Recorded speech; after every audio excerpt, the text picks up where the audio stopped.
सियोनमी के अंकल उससे 5 million bank में ट्रांसफर करने के लिए कहते हैं। सियोनमी बैंक आती है और कैशियर से पैसे डायरेक्ट पर्स में डलवाती है। रास्ते में सियोनमी पॉपकॉर्न खरीदती है क्योंकि उसकी ग्रैंडमा को पॉपकॉर्न पसंद थी। आज उनकी डेथ एनिवर्सरी है। रोड क्रॉस करने से पहले सियोनमी को एक बच्चे की स्प्रिट दिखती है जिसकी डेथ रोड एक्सीडेंट में हो गई थी।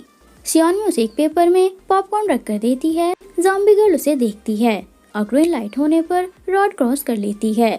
ज़ॉम्बी गर्ल आकर पॉपकॉर्न वाला पेपर उठाती है। उस पे सियोनमी का एड्रेस लिखा होता है। ज़ॉम्बी गर्ल का नाम सैरा है जिसे एक गर्ल ग्रुप के ऑडिशन में रिजेक्ट कर दिया था। अब वो 5 डेज से मिसिंग है। जो लोग उसकी बॉडी को छुपा रहे थे वे न्यूज देखकर कहते हैं कि हमें क्लाइंट से यही कहना है कि हमने बॉडी छुपा दी, ये नहीं बताना कि गायब हो गई। सियोनमी अपने अंकल के घर आती है। वे कहते हैं कि पैसे बैंक में डाल देती, खुद क्यों आई हो, तुम अंदर नहीं आ सकती। सियोनमी उन्हें पैसे देते हुए कहती है कि मैंने इन्हें टच नहीं किया। उसके अंकल पैसे लेकर गेट बंद करते हैं। सियोनमी पॉपकॉर्न ग्रैंडमा के मेमोरियल टेबल पर रखने के लिए कहती है। उसके अंकल मना करके अंदर जाते हैं और कहते हैं कि इस लड़की की वजह से इसके पेरेंट्स और आसपास के लोग मर गए और मेरी माँ भी जिन्होंने इसे पाला था। सियोनमी सैड होकर जाती है। तभी उसके अंकल की बेटी मीजू उसे रोक लेती है और अपने डैड की तरफ से सॉरी बोलकर कहती है कि मेरे हस्बैंड ने सारे पैसे यूज कर लिए हैं, मुझे कुछ पैसों की जरूरत है। उसके बाद मीजू उसे पैसे देने के लिए थैंक यू बोलकर जाती है। सियोनमी पॉपकॉर्न देखकर उसे मीजू को देने जाती है पर वह अपने हस्बैंड के साथ निकल जाती है। सियोनमी को उसकी कार में स्प्रिट दिख जाती है। वे उसे रोकने की कोशिश करती है पर वे लोग सुन नहीं पाते। मीजू अपने हस्बैंड के कहने पर उससे पैसे मांगती है। वह ड्रंक होता है। स्प्रिट उसके हस्बैंड को हिप्नोटाइज कर लेती है और एक्सीडेंट होते होते बच जाता है। उनकी कार एक ही जगह पर घूमती रहती है। ये काम गोंग का है, उसी ने एक्सीडेंट होने से बचाया है। थोड़ी देर तक घुमाकर वह उनकी कार रोक देता है।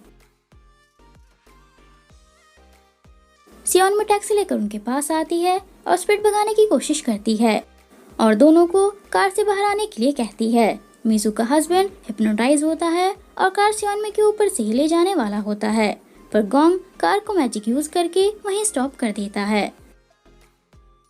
उसका हस्बैंड बाहर आकर सियोनमी पर चिल्लाता है। गोंग आकर उसे हैंडल करता है। स्प्रिट गोंग को देखकर भागने की कोशिश करती है पर गोंग उसे पकड़कर गायब कर देता है और उसे नीचे उतारकर ड्रिंक करके ड्राइव करने से मना करके कहता है कि अगर इस पर दोबारा चिल्लाए तो जान से मार डालूंगा। और सियोनमी से कहता है कि तुम मुझे क्यों नहीं बुलाती, कब तक खुद से ही आता रहूंगा, और चला जाता है। सियोनमी उसे देखकर स्माइल कर देती है। मीजू आकर सियोनमी पर गुस्सा करती है। सियोनमी कहती है कि आज तक मेरे साथ कोई नहीं था, इसलिए तुम जैसे सेल्फिश लोगों को अपना मानती थी, पर अब नहीं क्योंकि अब मेरे पास कोई है, दोबारा मुझे कॉल मत करना, और चली जाती है। उसके बाद सियोनमी वैंग से पूछती है कि अगर मैं तुम्हारा काम कर दूं तो क्या नॉर्मल इंसान बन जाऊंगी। वैंग बताता है कि सैमजंग एक स्पेशल ह्यूमन है जिसे इंसानियत बचाने के लिए एक रॉयल समन दिया गया है, अगर तुम वो पूरा कर दो तो नॉर्मल इंसान बन जाओगी। सियोनमी उससे रॉयल समन के बारे में पूछती है। वैंग कहता है कि ये काम तुम्हारा है, मेरा नहीं, मुझे अपना डिसीजन बताओ। सियोनमी कहती है कि क्या तुम्हें किंग बनने की इतनी जल्दी है। वैंग कहता है कि एक मिनट स्पेशल है। सियोनमी कहती है कि शायद कोई तुम्हारा वेट कर रहा है जिसे तुम्हें बचाने जाना है। वैंग उसे स्मार्ट बताकर पास कर देता है। ज़ॉम्बी गर्ल उसके घर के पास आ जाती है। हिंजू ऑफिस में ही होता है और एक पार्सल सियोनमी के घर रखने जाता है। ज़ॉम्बी गर्ल सैरा भी घर के अंदर आ जाती है और सियोनमी की फोटो उठाकर अंदर चली जाती है। हिंजू चेक करता है कि पार्सल में फ्रिज में रखने वाला सामान तो नहीं है। तभी उसका हाथ कट हो जाता है। ज़ॉम्बी गर्ल को ब्लड की स्मेल आने पर वह उसके पास जाती है। तभी गोंग आकर उसे रोक देता है और कहता है कि पता नहीं इस घर में क्या क्या आता है, और उसके हाथ से सियोनमी की इन्फॉर्मेशन लेकर कहता है कि तुम यहाँ सैमजंग के लिए आई हो। तभी उसे सियोनमी बुला लेती है।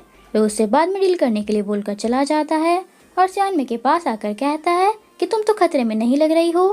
सियोनमी कहती है कि तुमने ही कहा था कि मैं तुम्हें कभी भी बुला सकती हूँ। गोंग कहता है कि कभी भी, क्योंकि मैं तुमसे प्यार करता हूँ, और उसके पास आकर बैठ जाता है।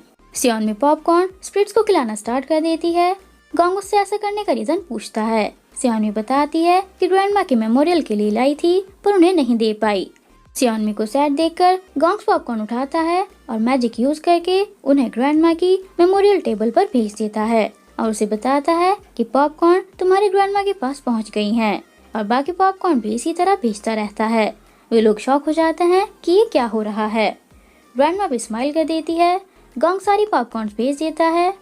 सियोनमी के थैंक यू बोलने पर गोंग कहता है कि थैंक यू मत बोलो, इसे उतार दो। सियोनमी उसे सॉरी बोलकर बैंक के कॉन्ट्रैक्ट के बारे में बता देती है। वैंग उस पेंटिंग को देखकर थोड़े दिन और वेट करने के लिए कहता है। सियोनमी कहती है कि रॉयल समन पूरा करने पर मैं नॉर्मल इंसान बन जाऊंगी, बस तब तक मुझे प्रोटेक्ट कर लो। तुम्हारे पास होने पर मुझे अच्छा लगता है। गोंग कहता है कि तुम शायद भूल रही हो, हम बस इसकी वजह से साथ हैं और मुझे लग रहा है कि कुछ बुरा होने वाला है। ज़ॉम्बी गर्ल होश में आ जाती है। हिंजू अपना कुछ सामान भूल गया था, वही वापस लेने आया है। गोंग उसे बताता है कि हिंजू मरने वाला है। सियोनमी उसे बचाने के लिए कहती है। गोंग कहता है कि कॉन्ट्रैक्ट में सिर्फ तुम्हें बचाने के लिए कहा गया, दूसरों के मरने जीने से मुझे कोई फर्क नहीं पड़ता।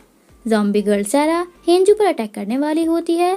गोंग कहता है कि अगर तुम चाहती हो कि मैं उसे बचाऊं तो इसे निकाल दो। सियोनमी उसे देखती है। गोंग कहता है कि टाइम नहीं है, जल्दी करो। सियोनमी ब्रेसलेट उतारने वाली होती है। वैंग आकर उसे रोक देता है और कहता है कि तुम जाकर उसे बचाओ, ये तुम्हारे पीछे आएगा। गोंग कहता है कि इसे उतार दो, नहीं तो वो मर जाएगा। वैंग कहता है कि गैंगो की पावर पर बिलीव करो। सियोनमी गोंग से हेल्प करने के लिए बोलकर चली जाती है। गोंग कहता है कि सैमसंग के पहुंचने से पहले वो मर जाएगा। वैंग कहता है कि तुम उसे बचाने जाओगे। गोंग के मना करने पर वैंग कहता है कि तुम उसे कभी सैड नहीं देख पाओगे। गोंग सोचता है कि हिंजू के मरने पर सियोनमी रोएगी। ये सोचकर ही उसे पेन हो जाता है।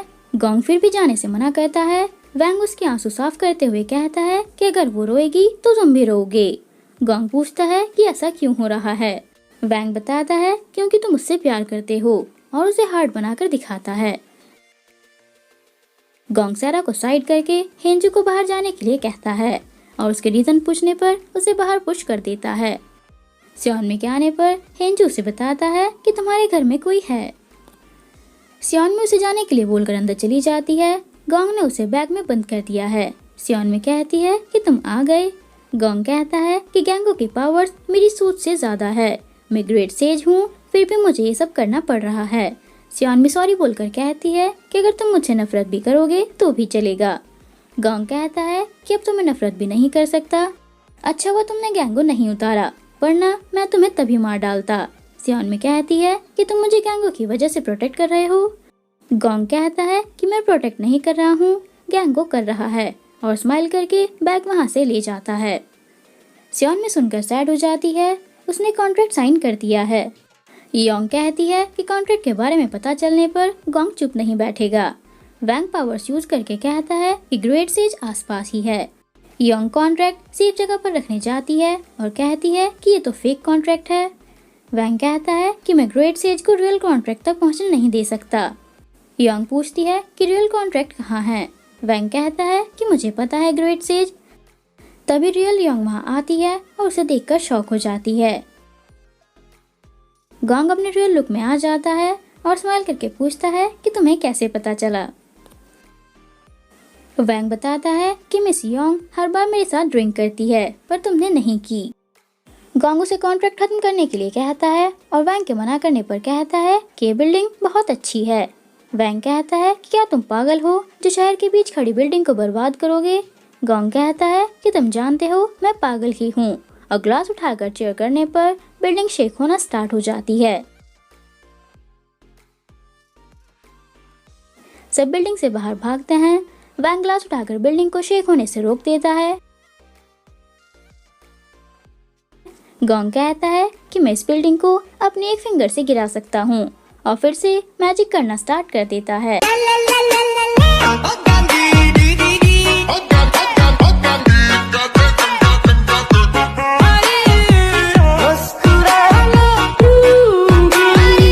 सुबोरी आकर उन्हें रोकता है और बात करके प्रॉब्लम सॉल्व करने के लिए कहता है। गोंग उसे कॉन्ट्रैक्ट दिखाकर कहता है कि किंग बनने के लिए मुझे यूज कर रहा है।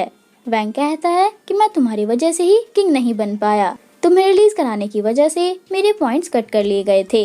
दोनों आर्ग्यू करते हैं। सुबोरू ने रोक कर कहता है कि ये प्रॉब्लम मैं सॉल्व कर दूंगा। वैंग वाला कॉन्ट्रैक्ट तभी तक वैलिड होगा जब तक सैमजंग अपनी ड्यूटी पूरी नहीं कर देती। उसके बाद ग्रेट सेज फ्री हो जाएगा। वैंग मान जाता है पर गोंग नहीं। सुबोरी कहता है कि जो रूल्स तुमने तोड़े थे उनकी सजा खत्म हो जाएगी और ड्रिंक से बैन भी हट जाएगा। गोंग पूछता है कि क्या ये भी उतर जाएगा। सुबोरी हाँ कर देता है और कॉन्ट्रैक्ट साथ ले जाने के लिए कहता है। गोंग कहता है कि मैंने अभी तक हाँ नहीं की। वैंग पूछता है कि और क्या चाहिए। गोंग कहता है कि तुम्हारा घर। वैंग कहता है कि मैंने तुम्हारे लिए दूसरा घर अरेंज कर दिया है। गोंग मना करके कहता है कि मुझे वही घर पसंद है। वैंग कहता है कि उस घर के लिए मैंने बहुत मेहनत की है। गोंग कहता है कि इसीलिए तो चाहिए, जब घर मेरे नाम करा दो तो कॉल कर देना, और चला जाता है। वैंग के गुस्सा करने पर सुबोरी उसे रोक देता है। वैंग कहता है कि सब वो मुझे परेशान करने के लिए कर रहा है, पर मैं हार नहीं मानूंगा, उसी घर में रहूंगा। पावर ज्यादा यूज करने की वजह से उसे चक्कर आ जाते हैं। योंग उसे समझाती है कि तुम पहले ज्यादा पावरफुल थे, किंग बनने से कुछ नहीं मिलेगा, इससे बेटर सैमजंग को खाकर स्ट्रॉन्ग हो जाओ। वैंग कहता है कि मैं गॉड बनने वाला हूँ, उसके बाद ही इंसानों की लाइफ और डेथ का कंट्रोल मेरे हाथ में आएगा, तभी मैं उसे बचा सकता हूँ। मुझे पता है तुम्हें मेरी फिक्र है, बस मुझे एक टिश्यू दे दो। कुछ स्टूडेंट्स नोज पकड़े हुए उसकी पिक्चर्स क्लिक कर लेते हैं। वैंग उन्हें फोटोज डिलीट करने के लिए कहता है, पर वे भाग जाते हैं। वैंग कहता है कि अगर फोटोज अपलोड हो गई तो प्रॉब्लम हो जाएगी। योंग पूछती है कि क्या उन्हें मार डालूं। वैंग कहता है कि मारो मत, बस पिक्चर्स डिलीट करा दो। योंग चली जाती है। जो पॉट फ्यूचर दिखाता है वो रोता रहता है। वह लेडी कहती है कि कुछ बहुत बुरा होने वाला है। उसके जाते ही पॉट में क्रैक आ जाती है